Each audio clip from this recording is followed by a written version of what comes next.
बाजारामध्ये आपल्याला भरपूर भाज्याही दिसतात आणि त्याचबरोबर मटारही दिसतात, गाजर असतात. तर मटारचे नेहमी काय करायचं हा प्रश्न पडतो.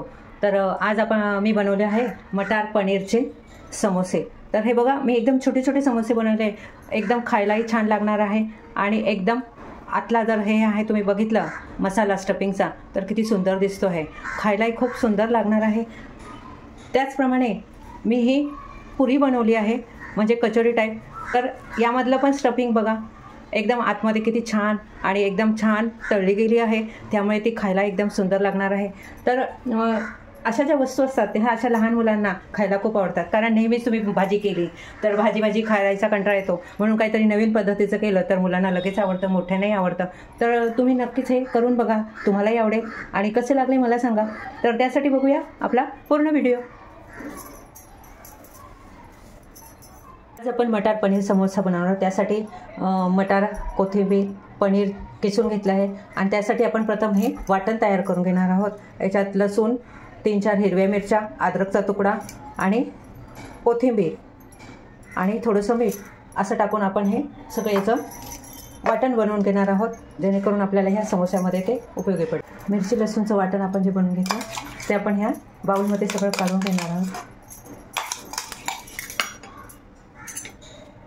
खूप तिखट पाहिजे असेल तर आपण त्याच्यामध्ये जास्त मिरचीचाही वापर करू शकतो, पण समोसा म्हटलं की थोडीशी चविष्ट चव लागलीच पाहिजे. आपण नेहमीच बटाटा घालून समोसा बनवत असतो, तर त्याऐवजी आपण आज एक नवीन पद्धतीचा समोसा करायचा प्रयत्न करणार आहोत. त्यामध्ये मटार, पनीर आणि आलं लसूण यांची पेस्ट तयार करणार. जसं आपण हे वाटण तयार करणार त्याचप्रमाणे आपल्याला जे आपण मटार घेतले होते ते मटार पण असे क्रश करून घ्यायचे आहे. त्यासाठी मी मिक्सरमध्ये हे बाउलमध्ये टाकून घेतले.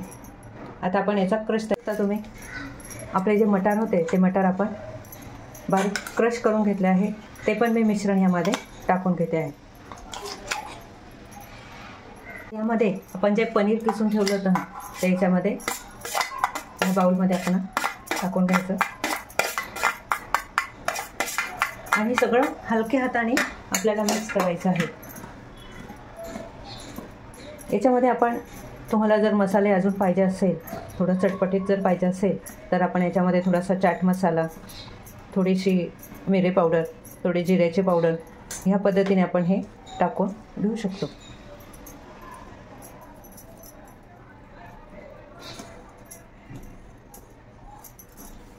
ह्या पद्धतीने असं हे मिश्रण आपलं पनीरचं तयार झालं. वरतून कोथिंबीर आपण घातले आणि हे थोडंसं व्यवस्थित थोडंसं सेट होईपर्यंत आपण याच्यासाठी जी पारी लागणार आहे समोसाची ती आपण आता तयार करून घ्यायची आहे. जर तुम्हाला चाट मसाला टाकायचा असेल तर आपण थोडासा चटपटीत होण्यासाठी यामध्ये चाट मसालाही टाकू शकतो. खूप टाकायचं नाही, किंवा त्याऐवजी तुम्ही लिंबू पिळलं तरीही चालेल. थोडी जिऱ्याची पावडर टाकायची आहे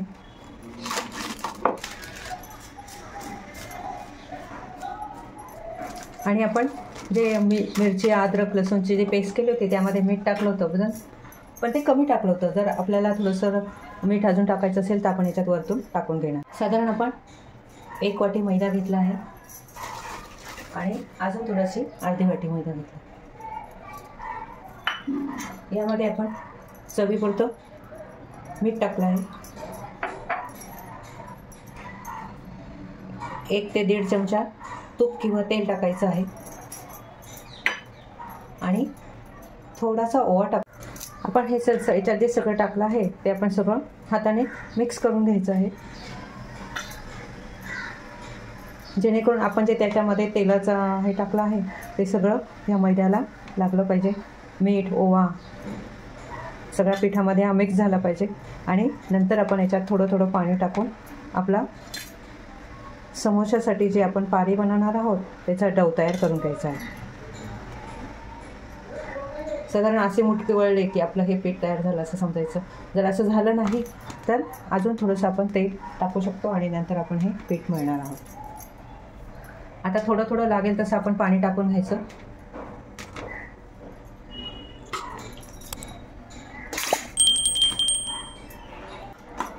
असा छान आपण हा डव तयार करून घेतला आहे. आता आपण छोट्या छोट्या पुऱ्या बनवून घ्यायच्या. आणि त्या पुऱ्यांचे आपल्याला समोसे बनवायचे आहेत। एकाच याच्यामध्ये आपल्याला 2 रेसिपी पण बनवायच्या आहेत। मटार जसं आपण बटाटा पुरी बनवतो त्याच पद्धतीने पनीर मटार पुरीही आपण बनवणार आहोत आणि समोसे पण एकाच याच्यामध्ये एकाच पिठामध्ये आपल्याला दोन्ही रेसिपी करता येणार आहेत। तर साधारण आपण एवढ्या आकाराचा हे पेढा तयार करून घ्यायचा आहे आणि साधारण आपली पुरी असते त्याच पद्धतीने ते लाटून घ्यायचं आहे। खूप जाड नाही आणि खूप पातळही नाही, या पद्धतीने आपल्याला ह्या पुऱ्या लाटून घ्यायचं आहे। एक पुरी लाटली की आपण त्याच्यामध्ये स्टफिंग भरून समोसा बनवायचा आहे। आपण ही पुरी तयार करून घेतली आहे, बघू शकता तुम्ही, खूप जाड नाही आणि पातळ नाही। आणि ह्या बाजूने असं कट केलं आहे आणि हे कट केलेलं आपल्याला हे एकावर एक जोडून घ्यायचं।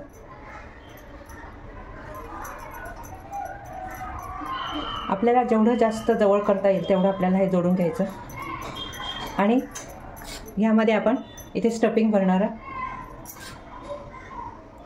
तुम्हाला मोठा समोसा पाहिजे असेल तर जास्त स्टफिंग बसवायचं आणि जर छोटे छोटे करायचे असतील तर आपण ज्याप्रमाणे हे करंजीला सारण भरतो त्याचप्रमाणे हे सारण आता मी भरून घेतलं आहे आणि ह्या साईडची जागा मोकळी आहे, इकडची पण मोकळी आहे। ही जागा आपल्याला ह्या इथे पेस्ट करायची आहे आणि हे प्रेस करायचं असं। ही पण जागा आपण मोकळी ठेवली आहे, ही मोकळी ठेवलेली जागा इथे जोडायची आणि हे जे 2 भाग राहतात हे 2 भाग आपल्याला परत एकत्र करायचे आहे। हा आपला समोशाचा असा आकार तयार होणार। ह्याच पद्धतीने मी सगळे समोसे आता तयार करून घेणार। आपण एकदा अजून एक पुरी तयार करून बघूया।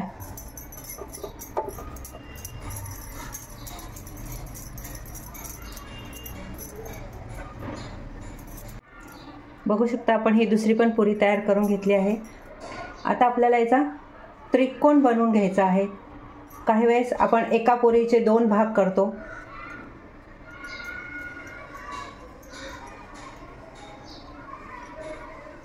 ह्या पद्धतीने आता हे असं पण तयार करून घेतलं। यामध्ये आपण हे स्टफिंग भरणार आणि ज्या 2 बाजू आहे त्या 2 बाजू आपल्याला हाताने दाबून घ्यायच्या आहेत।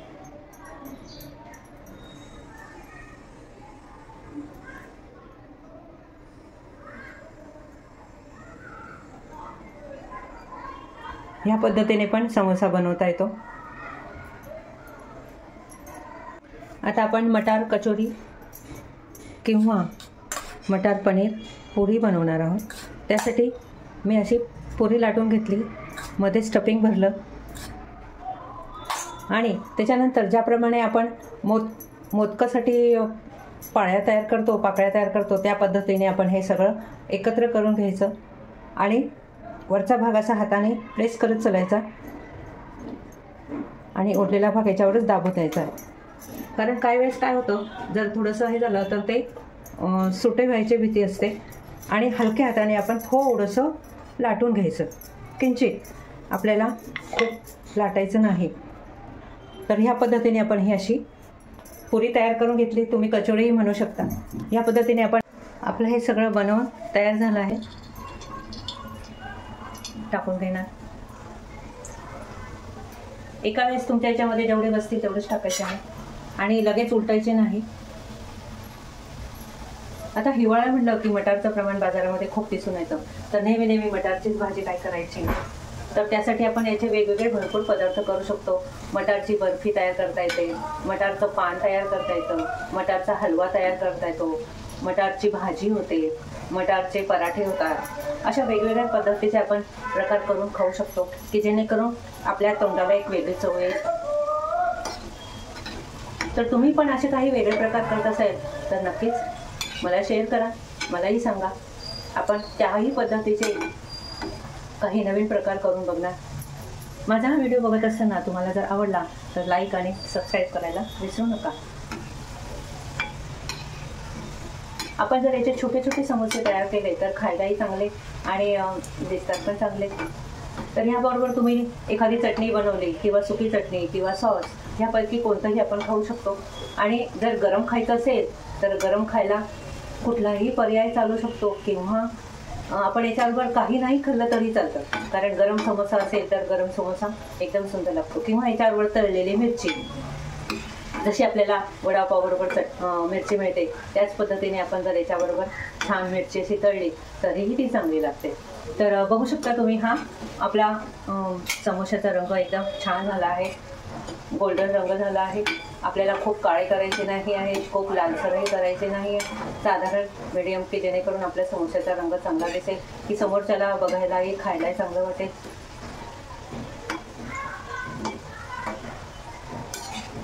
तर आपले हे समोसे तळून छान तयार झालेत. बघू शकता तुम्ही, याचा रंग किती सुंदर दिसत आहे.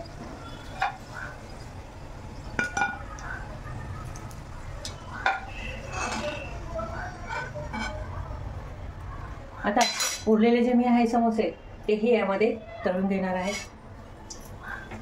आपल्याला गॅस खूप मोठा करायचा नाही आणि खूप बारीक करायचा नाही, कारण खूप जर बारीक केला तर आपले जे समोसे आहेत ते समोसे खूप तेल पिणार आणि काही वेळेस कच्चे राहण्याची शक्यता असते, आणि खूप जर मोठा गॅस केला तर आपले समोसे खूप लालसर होतील.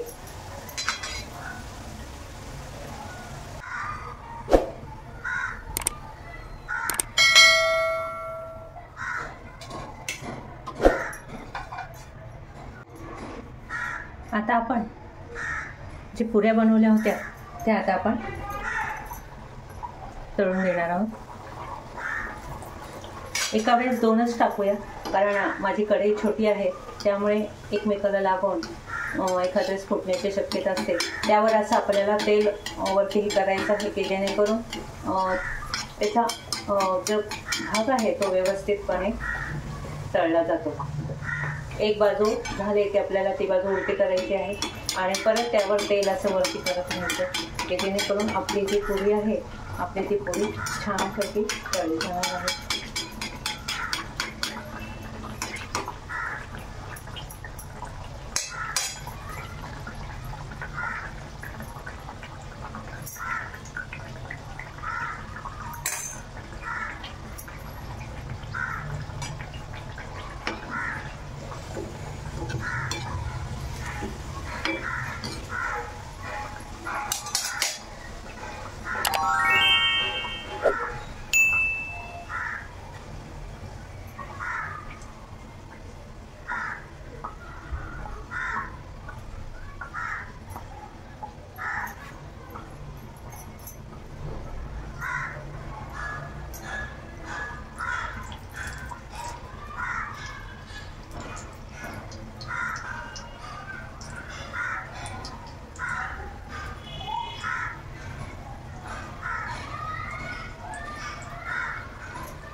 बघू शकता तुम्ही, आपली ही पुरी किती छान तळून तयार झाली आहे. एकदम रंग एकदम सुंदर आला आहे.